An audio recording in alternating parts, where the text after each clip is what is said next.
Hi, I'm Curtis Fleming. Hi, I'm Monty Panesar, and this is a special podcast to celebrate 25 years of show racism, the red card.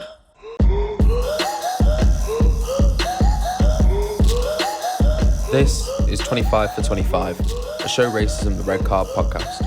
Make sure you subscribe on Apple Podcasts, Spotify, and YouTube. 25 years ago, I was starting to work for Show Racism, the Red Card. Probably not for the idea that people would think. At the time I was getting messages from Show Racism, the Red Card. I was playing for Middlesbrough. Playing in the Premier League. We were quite high profile at the time, and I was getting calls from Jeds, who everybody knows from Show Racing Ricard, saying would I, come and do some events for them. And I did them because I thought, it was something that I believed in and something I should do.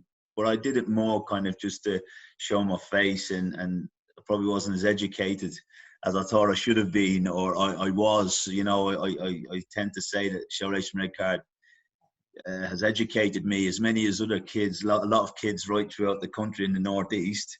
I think they've educated me as well, and you're never too old to learn. So 25 years ago, I was starting out on this journey with Show Racing the Red Card, playing professional football in the UK, and everyone thinking that you're doing unbelievably well, but it really something that, touched my heart, and it's been one of the best things I've ever done in my life, to be fair. Yeah, I think 25 years ago, I was probably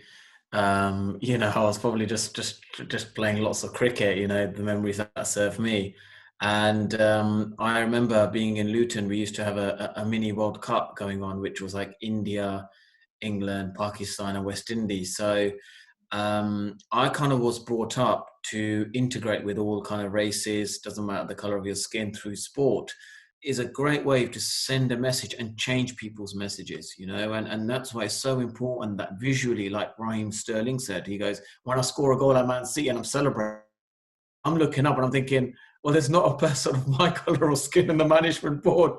I said, does it mean once I retire, that's it? I won't be one of them. And I got involved in show races, and we went into schools and we taught the kids. And I wasn't trying to change the world. I was just trying to help one kid maybe sat at the back of the class that was afraid. That was afraid to share their experiences, or to ask for help from a teacher, or to share the experiences. Yes, it's happened. And you can be successful in a given role or a given sport, or, any job in your life. And I think that's for me, it's been more like that, Monty. Do you know what I mean? I've been kind of fighting that fight to change one person. And if that one person, affects somebody else and affects somebody else, then we're making a change. I don't know whether I ever thought I could go into the walls or the halls of power and make a huge change. But I think that now, as I said to you, there's a real sea change, and I think it's inspiring us at the moment to get more involved. We're giving it 100%, but now we're giving 120%. If we can, because we know that change is on the horizon, and it's been a long time coming. I remember playing at Sunderland, and I've said it many times, talking in Sunderland, talking at different places on behalf of Show Racing Raycard, and taking a throw in at the old Roker Park. And the abuse was absolutely amazing, horrendous. When I say amazing, I think it amazes me now that it was acceptable, that people were around, Monty, like literally in Roker Park, you were only maybe 5 foot away. There was no running track. There was nothing. There was coins. There was spitting. There was you black this, you black that. And the captain, I remember at the time of Sunderland, was Gary Bennett, who was a friend of ours. So it was acceptable to absolutely racially abuse myself. And then Emerson, Brazilian player that we had at the time, if you remember, very, very good player. He was absolutely getting pelters. And like literally you're going to take a throw in and you're thinking, oh my God, here we go again. But you accepted it, Monty, and probably like you, we accepted it at the time. The lad said, let's be strong. We're all in this together. But it never really came out in the media, because not that you were afraid. It didn't happen, did it, Monty? You never said anything. You Yeah, said, yeah, oh, that's yeah. the way it is. Yeah. It's And something we just accepted, really. We just yeah, thought yeah, yeah. that's And when just you the way it think is. about it And, now, if we complain about it, then it will stop us going further and getting any opportunities. Just take it on the chin and just accept, well, whatever you're going through. But I think this racism, the real issue is at the top level. When we talk about structural and institutional racism, I think that is much more deep rooted. And I think, you look at, for example, universities, vice chancellors or chancellors, there's no black person in any of that. It's all sort of, there's white people there. And then,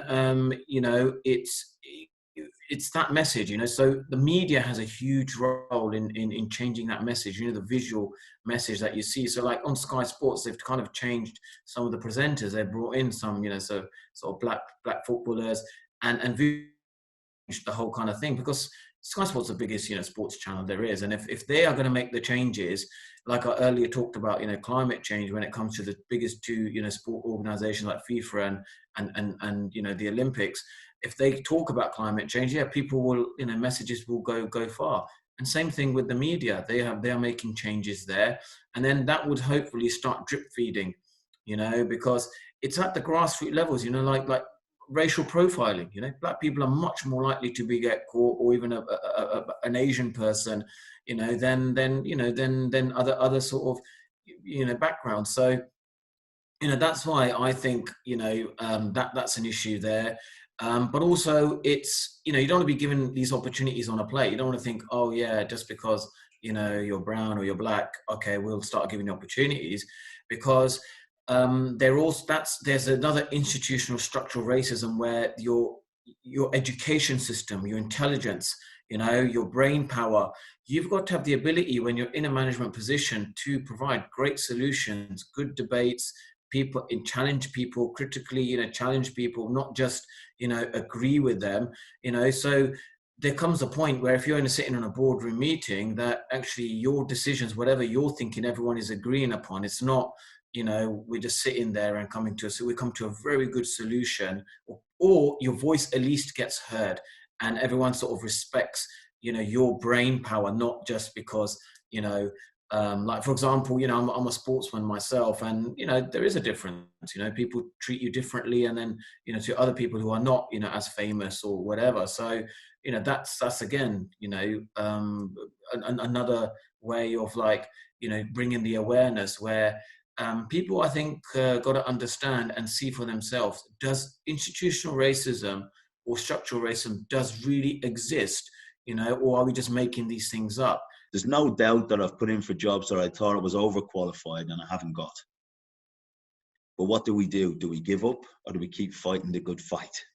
And I think that the funny one is that, I played football. I was brought up in Dublin. So Dublin in 1968, I brought not many black faces. My mum is a small white, little pocket rocker of an Irish woman, and my dad was Jamaican. They split up. She brought us up in Dublin, 3 black kids, real tough woman, very, very humble, very, very hard working, and taught us what was right and what was wrong. And you're thinking, what's ever going to happen? And the one thing she did say to me was, "You are black. I'm sorry." I got chased home from school for being black. I got, bullied. We played football. You had dads on the sideline saying, "You're black, go back to your own country," and stuff like that. But when I come home upset and everything, Monty, she said, "You are." "I'm sorry, my son. Some of the words they've used aren't right, but you are black. And you're going to be black, for the rest of your life. And that's where you have to be, you got to be strong and you got to fight." And I think that when I was playing, Chris Hughton was playing for Ireland. So they had a little right back with a little microphone, and it was when I said to you earlier about looking at something that you think is achievable, Chris laughs at me, because Chris was like, I'm not even that much younger than him, but he was someone that I looked up to at the time that suddenly appeared, was playing for the Republic of Ireland, and there'd been no black players. And he came, and I was a right back, he was a right back. I had a little afro. I had hair at the time, Monty. You probably won't believe it, but I had hair at the time, Andy, and that was it. And I looked up and I thought, wow, that's something I can achieve. That's touchable, That's touchable. I can do that because he's done it. And I just, every time I work now and I do anything, I think, let people say the negatives, but the further we get, And the more we go and we fight the, you know, we fight to get our foot in the door, yeah, day to day, year to year, whatever. I think that we're inspiring the next Monty Panesar to come and play. You know, there's a kid in Luton, has a picture of you on his wall, and he's thinking, he did what I want to do. So if he can do it, I can do it. And you think about that, Monty, the effect that can have. It's you know, you could have great stats, you could be a great sports person, but it's also to do with your relationship building. It's also to do with your connections and your contacts, how you build these relations, which is important. So, you know, part of what I've learned is obviously my goal after, you know, cricket is to do media presenting, broadcasting. But the reason I did the masters, like you gave me, you know, like you said to me, you know, Monty, you made your cricket debut, gave hope to other Asian people that they can do it. This is the same thing. I looked at Alex Scott and I thought, oh, she's on a masters and now she's a presenter of Question of Sport. I see her every day on Monday Night Football and she gives good news. She doesn't hold back. And I'm thinking, oh, why don't I do a masters? I can see her do it. And now that me looking at up, you know, as her who's done masters, I'm thinking, yeah, maybe I can do that. And then, you know, the conversation of, yeah, you know, I'll sit there and then I'm going, you know, with all these people in power. They don't look like me. I don't know what I do. And then that's, again, you know, that's something that you have to face. And then, you know, by having these kind of conversations that we're having together, you're helping each other, you know, like, you know, Curtis, you've mentioned this, and who knows, I could be going for a job interview and then I'll be thinking, oh yeah, Curtis did mention, you know, this is what's going to happen. And you better, you know, show your courage and you better show what you're about. And I think that's what's happened by having these kind of conversations and debates from many different organizations, but especially, you know, Show Racism, the Red Card. They've really, like, you know, working towards it's, you know, different, just, I think going through every, you know, different points. You know, there's one bit like you talked about, there's the education. Fine, you've got your education, but the second bit, the life skills of dealing with people in power. How do you communicate with them? How do you win them over where they have trust and think, yeah, this person is the right person for the job? And it's through these kind of conversations that you're helping each other and supporting each other. This is institutional racism. It's structural racism. This is structural racism where they would say, right, we're going to make sure in these areas the education is not great, facilities are not great, the housing is poor, health system is poor. So they are subject. We can create these, they kind of like get influenced to do crime. So when they do this crime, then the police can say, well, you know, we stop more black people. In the media, they talk about things like, you know, more black people are going to get COVID or more black people get stopped by, let's say, and it's all created by the people who run the country, who are people in power, because it's capitalism. It's nothing to do with the color of your skin. It's to do with people in power. We want to remain in power. Underneath us, these people can support us to remain in power. And that's how they do it, you know. So people, you know, are forced to. They don't want to do it, but they start doing crime. They start doing these kind of things, that kind of stuff. And it actually comes down to the grassroots level. You know, are we giving equal opportunities on education? Are we giving equal opportunities for health? What about the housing? You know, why do we see more BAME people in council estate houses than any other ones? You know, they just put them in there. You know, so these are the kind of things which, you know, need to be also. Sport is one area, but there's other areas that need to be addressed. So then, you know, there is a system in place where they say, okay, it's not going to happen overnight, but at least let's start improving the most deprived areas. You know, there's a stat in boxing, for example. You know, 40% of amateur boxing clubs are in the 20 poorest areas in England, and therefore they are able to get the funding more because it helps the poor areas. So that could be, you know, another great example of how can we then, you know, education, sports facilities, you know, the poorest areas, how can we just get a bit more funding there to help, you know, people there to grow? So that's how, you know, I think the government could also, you know, look into. And sometimes, you know, people don't know these things. You know, you have to have these open discussions and think, actually, I didn't know that. So maybe I'll try and help, you know, in this aspects, you know, in our country. you talk about education, but there has to be a belief. It's great coming out and saying, this is what we're going to do. We're going to implement this and we're going to implement that. People are fed up hearing that. It's all hot air. It's hot air till you see something real and you see something happening, especially in these poor areas. I remember speaking to a lot of the black guys when I went to Crystal Palace, and they were saying, you get stopped because you're either a professional sportsman driving a nice car or you're a drug dealer. You weren't a lawyer, you weren't a local businessman, you weren't a local entrepreneur. That's what you were. And that was the preconceived ideas of the police when they were driving in the area. If you went buying a nice car, and some of the guys were thinking, oh, now how basic is that? And how basic is that, in the thoughts of a day-to-day, in your day-to-day life, that you can get pulled over the colour of your skin because you're driving a nice car. Now, to get those opportunities in those areas, they're probably the two best ways of getting out of it.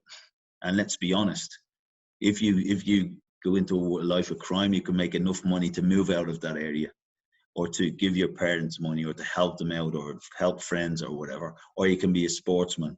Now, a sportsman's a wonderful thing and it's fantastic. And I thought that I was lucky to be playing. I don't think I was the best in the world. I wasn't. I just popped along. Monty, you played at a totally different level than me. I always say I was like we had painters.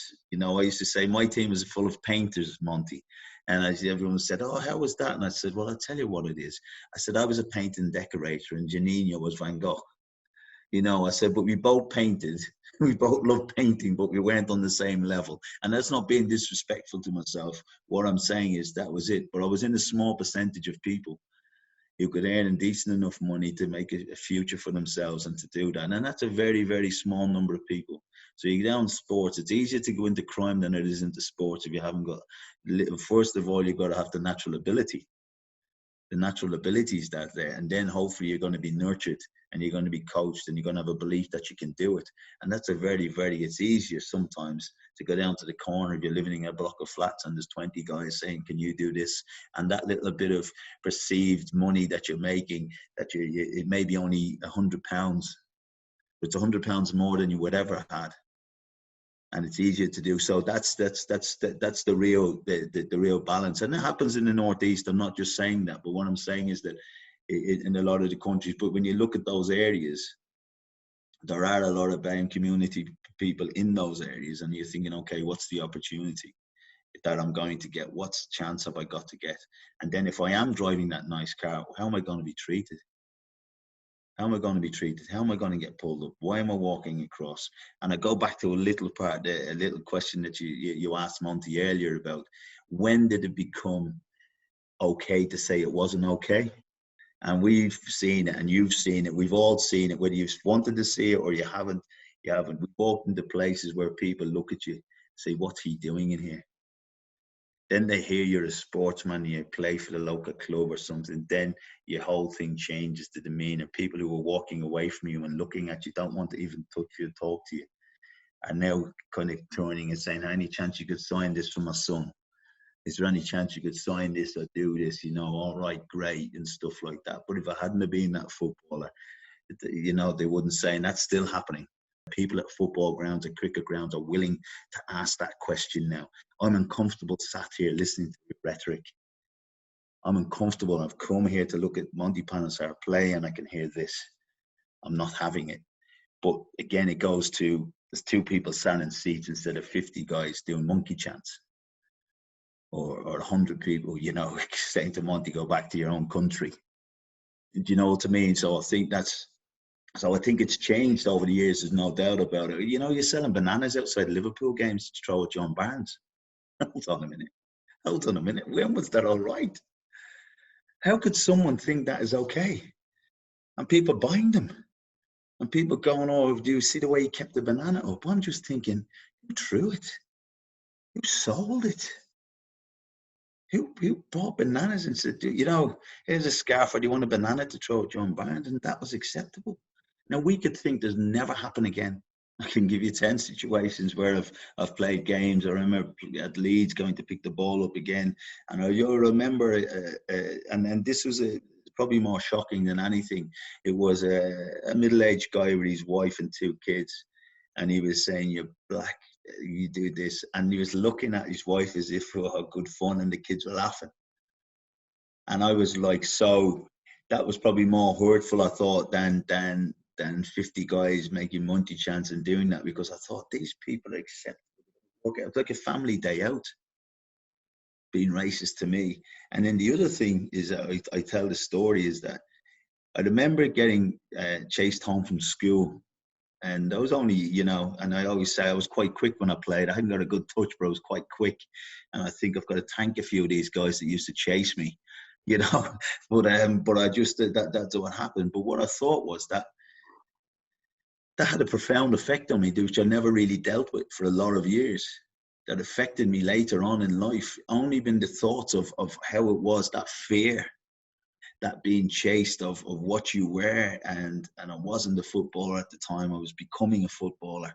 I had no protection. I was just that little black kid from Ballybock in Dublin, and I remember that fear, and I call it that kind of it's a butterfly kind of thing, walking out of school and that fear, because there's nothing you can do. If you've put on weight, you can lose it. Someone's going, people say, well, people that are overweight get sick. I say, yeah, we can do something about that. I'm black. I'm very proud to be black, but my skin's not changing. I'm not going to get it whitened or anything like that. And I just always remember, Monty. I do remember it very profoundly, and it's what's driven me for the last 20, 30 years. And I go back to saying to you that's what I look at for the one guy in the class. Or I want somebody from a football club, or I want someone to send a letter or meet someone from show racing Rick and saying, I'm getting bullied. I'm getting chased.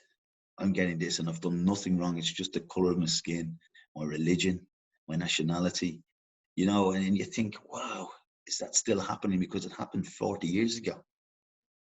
And it's still happening now. And that for me is the biggest driver for me in anything that I do. The sense of fear that I had at that time, and there was nothing I could do, and I didn't know who to go to and what to say.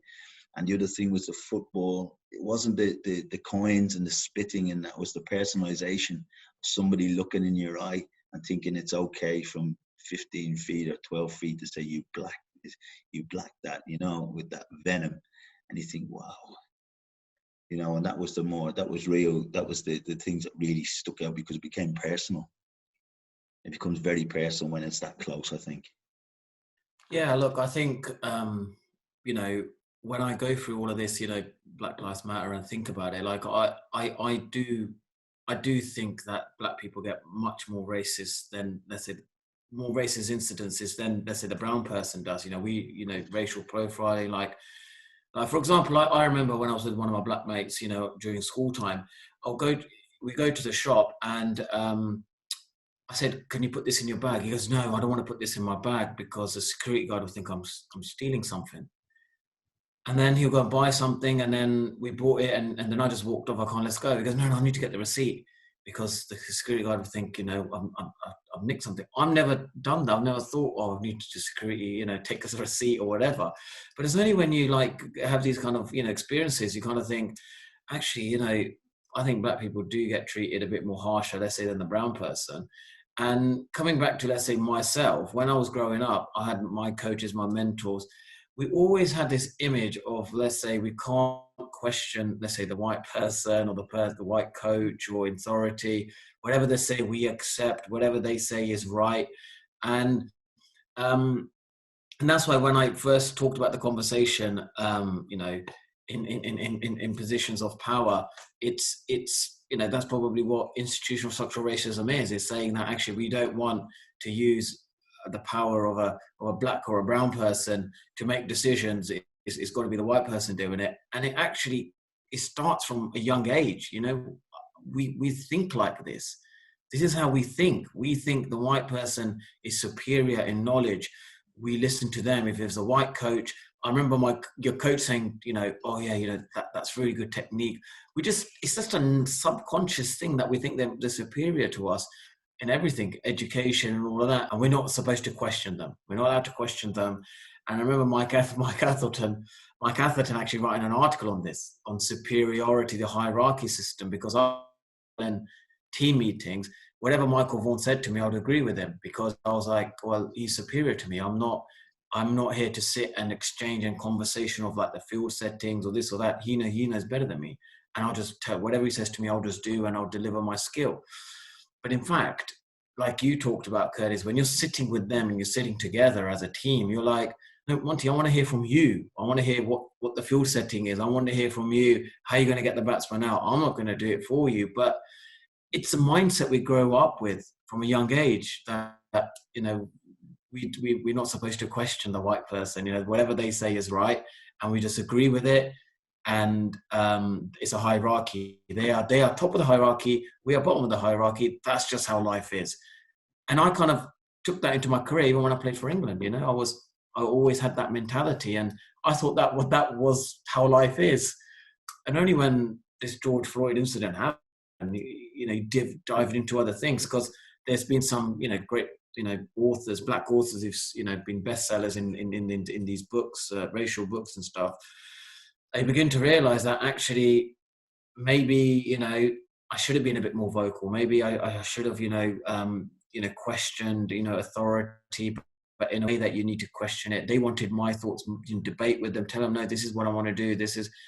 And that actually, when you get to that sort of level, you need to have the ability to do that, rather than still think that, I'm at grassroots level stage and, my thoughts and my feelings or whatever doesn't matter. I just got to listen to whatever the white person says, because they're just superior to us. When my confidence went down, I feel paranoid around me. So if a catch got dropped, umpire not give a decision, I'll think the umpires are against me, my players are against me, the fans are laughing at me. I don't want to be around here, because that's what happens. When the confidence drops, then what happens? It allows you to become paranoid. And once you become paranoid, you start believing in your own paranoia. And you start, even though players are with you, the umpires are with you, it just means that it was going down leg, missing leg stump. It doesn't mean the umpire's against you. 25 years' time, we are having these conversations. We've got the Black Lives Matter on. There's something that has not gone right.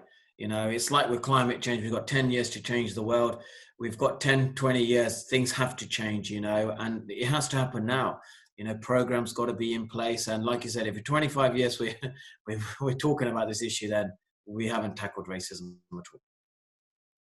Yeah, I'm the same. I would probably say that it'll definitely be still here, because it's a human trait from a lot of people that want to be divisive in everything that they do. And sometimes divisiveness can earn you money and finances.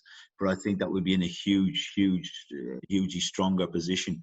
I think that it's something that we'll be disappointed if we haven't made huge strides. We talked about 30 years ago, the difference, or 25 years ago, the difference now that we've had. It hasn't gone and it will never go, but it's improved only fractionally. I think we've got a great chance to make huge strides in the fight against racism. But I think that we can't we can't think that it's okay. It's just going to happen now. We need to even work harder and fight harder to make sure that there is change. And we've never been in a stronger position and have the foundation that we have at this moment to make such a change in the future. So, hopefully we are talking again, guys. And, if we're still here, some of us are older than others. But I honestly do. I do think that in 30 years or 25 years, I've seen a change. And the change the Show Racing Red Card has done has been absolutely fantastic. And know that it's very, very close to my heart, and what Jed has done and the chance that he gave to educate me and educate and change my life and my kids' lives. But there's no doubt there will be change, but we can't rest in our laurels. We have to keep fighting and get rid of it. Will we ever get rid of it completely? No, we won't. But what we'll do is be in a hugely stronger position to deal with it if it's still going on.